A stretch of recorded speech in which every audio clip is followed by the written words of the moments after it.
कहानी की शुरुआत होती है और हमें एक आवाज सुनाई देती है। हमें अरबों साल पहले जिंदगी दी गई, तो हमने उसका क्या किया। अब हम लूसी नाम की एक लड़की को देखते हैं जो अपने दोस्त के साथ खड़ी थी। वो उसको एक बैग दिखाता है और कहता है तुम्हें ही उस होटल के अंदर जाकर एक आदमी को देकर आना होगा, जिसके बदले में हमें $1000 मिलेंगे। लूसी कहती है इतने कम पैसों में मैं ये काम नहीं करूँगी। जब लूसी उसे मना कर देती है तो अब वो उस सूटकेस को एक हथकड़ी के साथ लूसी के हाथ पर बांध देता है और उसे अंदर जाने का कहता है। उसे भी अब अपने दोस्त की बात को मानना पड़ता है। वो होटल के अंदर आ गई थी और रिसेप्शन पर आकर उस आदमी के बारे में पूछती है जिसका नाम मिस्टर जैंग था। तभी वहाँ पर कुछ लोग आते हैं जो लूसी के दोस्त को होटल के दरवाजे पर ही गोली मार देते हैं और लूसी को पकड़कर अपने साथ एक होटल के कमरे में ले आए थे। वहीं पर मिस्टर जैंग आता है जिसके हाथ खून में भरे हुए थे। वो आकर अपने हाथ धोता है और लूसी से पूछता है बताओ इस सूटकेस में क्या है। लूसी उसे देखकर घबरा गई थी और रोने लगती है। कहती है मैं नहीं जानती इसमें क्या है, मुझे तो सिर्फ मेरे दोस्त ने आपको ये सूटकेस देने का कहा था। अब वो उस सूटकेस का कोड बताकर चुप जाते हैं और लूसी से उसे खोलने का कहते हैं। वो पूछती है क्या है इसमें, कोई बॉम्ब है। जैंग कहता है हो सकता है, मुझे तुम्हारे दोस्त पर बिल्कुल भरोसा नहीं, वो कुछ भी कर सकता है। लूसी को बहुत डर लग रहा था। वो उसे खोलने से मना कर देती है। जैंग के आदमी जब उस पर गन करते हैं तो बेचारी डर कर कहती है वेट रुको मैं खोलती हूँ। अब वो उस सूटकेस को कोट लगाकर जब खोलती है तो उसमें से 4 नीले कलर के पैकेट्स मिलते हैं जो किसी तरह का ड्रग था। अब उस ड्रग को टेस्ट करवाने के लिए जैंग के लोग एक आदमी को लाते हैं। जब वो उस ड्रग को सूंघता है तो वो अजीब अजीब हरकतें करने लगता है और जोर जोर से हंस रहा था। जैन को उस आदमी की बात बिल्कुल पसंद नहीं आती। वो लूसी के सामने ही उसे गोली से मार देता है। अब जैन लूसी से कहता है मैं तुम्हें एक जॉब नौकरी देना चाहता हूँ। लूसी कहती है नहीं मैं कोई जॉब नहीं करना चाहती, मुझे बस यहाँ से जाने दो। तभी जैन का एक आदमी लूसी को जोरदार मुक्का मारता है जिससे वो बेहोश हो गई थी। इसके बाद हम एक प्रोफेसर को देखते हैं जो अपने लेक्चर में सभी सुनने वाले लोगों को बता रहे थे कि जमीन पर रहने वाला हर जानवर अपने दिमाग का 3% हिस्सा ही इस्तेमाल कर पाता है, मगर इंसान इन चीजों में सबसे आगे है जो अपने दिमाग का 10% हिस्सा इस्तेमाल करता है। मगर डॉल्फिन मछली इंसानों से भी आगे है, वो अपने दिमाग का 20% हिस्सा इस्तेमाल करती है, यानी कि वो इंसानों से ज्यादा ज़हीन है। पर प्रोफेसर कहती है अगर कोई इंसान अपने दिमाग का 20% इस्तेमाल कर ले तो पूरी तरह से वो अपने जिस्म पर काबू पा सकता है, और अगर इंसान का दिमाग 40% तक काम करना शुरू कर दे तो वो सामने वाले इंसान को भी कंट्रोल में कर सकता है। वहीं पर ऑडियंस में बैठा एक लड़का पूछता है सर अगर कोई इंसान अपने दिमाग का 100% इस्तेमाल कर ले तो क्या होगा। प्रोफेसर कहते हैं इस बारे में तो मैं खुद भी नहीं जानता कि तब क्या होगा। उधर जब लूसी को होश आता है तो उसके पेट पर पट्टियां बंधी हुई थी और उसे दर्द हो रहा था। उसे लगता है शायद इन लोगों ने उसके जिस्म का कोई हिस्सा निकाल लिया है। जब वो बाहर जाने लगती है तो उधर कुछ लोग आते हैं जो उसे पकड़कर अपने साथ ले गए थे। वो उसे जैंग के सामने ले आते हैं। लूसी वहाँ पर उनसे पूछती है कि तुमने मेरे साथ क्या किया है, बताओ मुझे। तभी वहाँ पर एक डॉक्टर कहता है फिक्र नहीं करो, हमने तुम्हारे साथ ऐसा कुछ नहीं किया, बस तुम्हारे पेट को काट कर उसमें ड्रग्स के पैकेट को रख दिया है। अब वहाँ पर 3 और आदमियों को भी लाया जाता है जिनके पेट में इसी ड्रग को रखा गया था। दरअसल इन चारों को ये ड्रग अलग अलग जगह पर डिलीवर करना था और अगर इनमें से किसी ने भी चालाकी करने की कोशिश की तो इनकी फैमिलीज को मार दिया जाएगा। जैंग के आदमी इन लोगों के मुंह पर कपड़ा डालकर इन्हें ले जाते हैं। इसके बाद लूसी खुद को एक बंद कमरे में पाती है जहाँ पर वो आदमी था जिसके लिए लूसी उस ड्रग को लेकर आई थी, मगर वो उसके साथ बदतमीजी करने की कोशिश करता है। जब वो उसे मना करती है तो वो आदमी अब लूसी को मारने लगा था। वो उसे नीचे गिराकर उसके पेट में जोर जोर से टांगे मारता है, जिस वजह से लूसी के पेट में जो पैकेट था वो फट जाता है और ड्रग उसके खून में शामिल हो गया था। उस ड्रग के खून में शामिल होने की वजह से लूसी के जिस्म में अजीब होने लगा था। वो तड़पने लगती है और उसका जिस्म हवा में उड़ रहा था।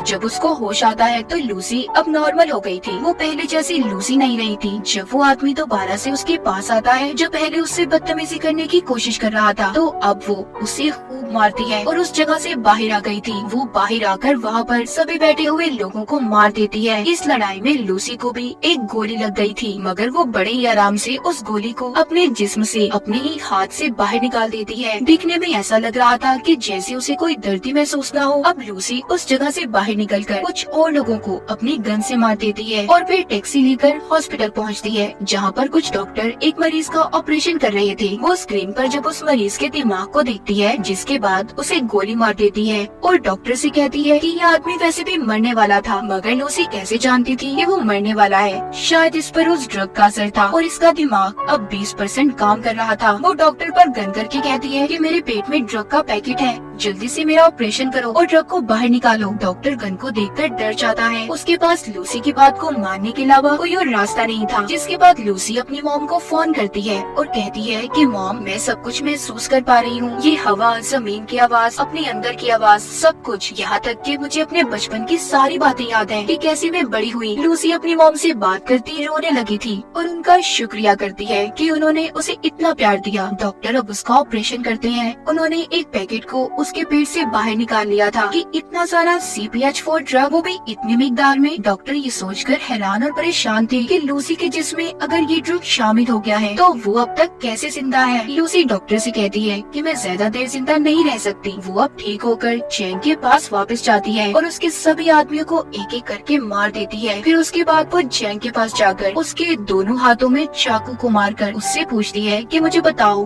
बाकी के आदमी कहाँ पर हैं जिनके पेट में तुमने ड्रग को रखा था। मगर चैंग जब उसको कोई जवाब नहीं देता तो वो अब उसके दिमाग को पढ़ने लगती है, जिससे लूसी को उन आदमियों के लोकेशन के बारे में पता चल गया था जहाँ पर उन्हें भेजा गया था। दरअसल लूसी का दिमाग उस ड्रग की वजह से हद से ज्यादा काम कर रहा था। वो यहाँ तक ये भी देख सकती थी कि कैसे दरख्त जमीन से उगते हैं और कैसे अपनी खुराक लेते हैं। अब लूसी अपनी एक दोस्त के घर जाती है जहाँ पर वो उसका लैपटॉप इस्तेमाल करके उस प्रोफेसर के बारे में पता करती है जो हमने कहानी के शुरू में देखा था, जो दिमाग के ऊपर लेक्चर दे रहे थे, जिनका नाम सैम्यूल था, जो पिछले 20 सालों से इंसानी दिमाग के ऊपर रिसर्च कर रहे थे। वो उनके बारे में सब पता करके उन्हें कॉल करती है। लूसी उन्हें बताती है कि मैंने आपकी वेबसाइट पर 7000 पेजेस को पढ़ लिया है। मैंने पूरी रिसर्च पढ़ी है जो मुझे जुबानी याद है। लेकिन प्रोफेसर सैम्यूल को उसकी बातों पर जरा भी यकीन नहीं था। तभी अगले ही पल लूसी प्रोफेसर सैम्यूल की टीवी स्क्रीन पर होती है क्योंकि उसने अपने दिमाग का 28% इस्तेमाल कर लिया था। वो अब सभी इलेक्ट्रॉनिक्स चीजों को कंट्रोल में कर सकती थी। लूसी उन्हें बताती है, आपने अपनी रिसर्च में जो कुछ भी लिखा है सब कुछ सही है। मेरे दिमाग में बहुत सी बातें हैं, मैं इनका क्या करूं? मैं बहुत कुछ जानती हूं। तो प्रोफेसर सैम्यूल कहते हैं, फिर तो तुम्हें ये सब बाकी लोगों को भी बताना चाहिए। लूसी अब प्रोफेसर सैम्यूल से मिलना चाहती थी। सबसे पहले वो बेस बदलकर एयरपोर्ट पर जाती है जहाँ पर उसे वो आदमी मिलते हैं जिनके पेट में जैंग ने ड्रग्स को रखवाया था। वो इस बारे में पुलिस को बता देती है और साथ ही उनके स्क्रीन पर उनकी तस्वीरों को भी भेज दिया था। पुलिस जिसके बाद अपना काम शुरू करती है और उन लोगों को पकड़ लेती है। लूसी ने अब अपने दिमाग का 40% इस्तेमाल कर लिया था। उसके जिस्म में जो सेल्स थी वो टूटने लगते हैं और उसकी चीजें जल रही थी। वो सबसे छुपकर खुद को वॉशरूम में बंद कर लेती है और जल्दी से ड्रग के पैकेट को निकाल कर लेने लगी थी, जिसको खाते ही वो बेहोश हो जाती है। जब उसको होश आता है तो वो खुद को हॉस्पिटल में पाती है। वो अपने दिमाग का अब 50% इस्तेमाल कर पा रही थी। वहाँ पर पुलिस भी आ जाती है जो लूसी को गिरफ्तार करने आई थी। मगर लूसी अपनी ताकत का इस्तेमाल करती है। उसने इंस्पेक्टर के अलावा वहाँ पर जितने भी पुलिस वाले थे सबको बेहोश कर दिया था। जैसा कि प्रोफेसर सैम्यूल ने बताया था कि जब इंसान 40% से ज्यादा अपने दिमाग का इस्तेमाल करेगा तो वो दूसरों पर भी काबू पा सकता है। और लूसी के साथ भी ऐसा ही हो रहा था। उसके साथ ऐसा इसलिए था कि जैसे जैसे वो ड्रग की मिकदार को अपने जिस्म में बढ़ा रही थी उसका दिमाग ज्यादा से ज्यादा काम कर पा रहा था। उधर वो लोग जो पकड़े गए थे उन्हें हॉस्पिटल ले जाया जाता है ताकि उनके पेट से ड्रग को निकाला जा सके। लूसी भी अब इंस्पेक्टर के साथ हॉस्पिटल में पहुंच जाती है। हम यहाँ पर देख पाते हैं कि लूसी के दिमाग की ताकत इतनी बढ़ गई थी कि अब वो सारे शहर की फोन कॉल्स को भी सुन पा रही थी। तभी उसे पता चलता है कि जैंग के लोग भी हॉस्पिटल में पहुँच गए हैं। लूसी भी अब जल्दी से हॉस्पिटल पहुँचती है। वहाँ पर जैंग के लोग पहले ही मौजूद थे जो उस पर गन तान कर खड़े हो जाते हैं। मगर लूसी के सामने वो ज्यादा देर तक टिक नहीं पाते। वो उन्हें हवा में किसी शॉपर की तरह उड़ा देती है और उनके हथियार छत पर किसी मकनातीस की तरह चिपक गए थे। वो अपने सामने आने वाले एक एक आदमी को दूर करती है जो दीवार में जाकर लगते हैं और दीवार में भी सुराख हो गए थे। लूसी अब उनसे वो बैग लेती है जिसमें ड्रग था जो इन्होंने यहाँ से डॉक्टर से लिया था। वो भी इंस्पेक्टर को अपने साथ चलने का कहती है। उसने जो इतना सब देख लिया था वो लूसी से कहता है, मुझे लगता है कि तुम्हें मेरी मदद की जरूरत नहीं होगी आगे। वो उस इंस्पेक्टर के पास आती है और कहती है, तुम मेरे लिए एक रिमाइंडर की तरह हो जिसे मैं हमेशा याद रखना चाहती हूँ। चलो मेरे साथ चलो। वो उसे लेकर अब प्रोफेसर सैम्यूल से मिलने के लिए निकल जाती है। मगर जैंग ने उसे जाते हुए देख लिया था। वो भी अब अपने आदमियों के साथ उसका पीछा करता है। वहीं पर हम प्रोफेसर सैम्यूल को देखते हैं जिन्होंने सभी उन डॉक्टर्स और प्रोफेसर्स को बुला लिया था जो अपनी अपनी रिसर्च में माहिर थे। वहाँ पर अब लूसी भी आ गई थी। प्रोफेसर सैम्यूल सबको लूसी से मिलवाते हैं। सभी मिलकर काफी हैरान थे मगर एक प्रोफेसर को लूसी पर शक था। वो उसको पकड़ पकड़कर उसके बारे में बताती है। कहती है कि जब तुम्हारी बेटी 6 साल की थी तो उसकी मौत कार एक्सीडेंट की वजह से हुई। ये सुनकर वो हैरान हो गए थे क्योंकि इस बारे में आज तक कोई भी नहीं जानता था और इसी वजह से सभी लूसी पर यकीन करने लगे थे। वो सभी को वहाँ पर वो जानकारी देने लगती है जिसके बारे में वो सब कुछ जानती थी। वो अपने जिस्म में म्यूटेंट्स को भी बदलने लगती है। कभी उसका हाथ किसी चुड़ैल की तरह खतरनाक तो कभी एक हाथ को वो 2 हाथों में बदल रही थी। ये देखकर सभी हैरान थे। लूसी कहती है कि हमें हमेशा सिखाया गया है 1+1 2 होते हैं, दरअसल नंबर होते ही नहीं है। ये नंबर्स तो इंसान ने खुद को समझाने के लिए बनाए हैं ताकि उन्हें चीजें आसानी से समझ आ जाएं। प्रोफेसर सैम्यूल कहते हैं कि अगर दुनिया मैथमेटिक्स रियाजी पर नहीं चलती तो फिर कैसे चलती है। लूसी उन्हें समझाती है कि एक गाड़ी है जो बहुत तेज चल रही है और चलते चलते वो इतनी तेजी से चलने लगी कि दिखना ही बंद हो जाए। वो नजर तो नहीं आएगी पर चल रही होगी। असल में सिर्फ एक वक्त ही जरूरी है। टाइम, वक्त के बगैर हमारा कोई वजूद नहीं। तभी वहाँ पर जैंग और उसके लोग आ जाते हैं। उन्होंने बिल्डिंग को चारों तरफ से घेर लिया था। इंस्पेक्टर लूसी से कहता है हम ज्यादा देर तक उनको नहीं रोक पाएंगे। लूसी अब अपने जिस्म में MPH4 ड्रग की ड्रिप्स को लगवा लेती है जो कि हॉस्पिटल से लेकर आई थी। वो प्रोफेसर को कहती है कि मैं एक कंप्यूटर बनाऊंगी और अपनी सारी जानकारी उसमें महफूज कर दूंगी। फिर जिसके बाद आप उसे एक पेन ड्राइव में स्टोर कर लेना जो आगे की जिंदगी में इंसानों की भलाई के लिए काम आ सकता है। प्रोफेसर जानते थे कि इतने ज्यादा ड्रग्स की डोज लेने के बाद लूसी बच नहीं पाएगी। लूसी भी इस बात को जानती थी मगर अब वो खुद को सेक्रीफाइस कुर्बान करने के लिए तैयार थी। वो अपने दिमाग के 70% हिस्से को इस्तेमाल करती है जिसके बाद वो कमरे में मौजूद सभी मेटल्स और एनर्जी का इस्तेमाल करके एक बहुत बड़ा कंप्यूटर तैयार करती है जिसके अंदर वो अपनी सभी जानकारी को स्टोर करने वाली थी। और फिर वो अपने दिमाग का 80% हिस्सा इस्तेमाल करके एक कंप्यूटर तैयार करती है जो इस तरह की नॉलेज, जानकारी को स्टोर कर सकता था। लूसी अपने दिमाग को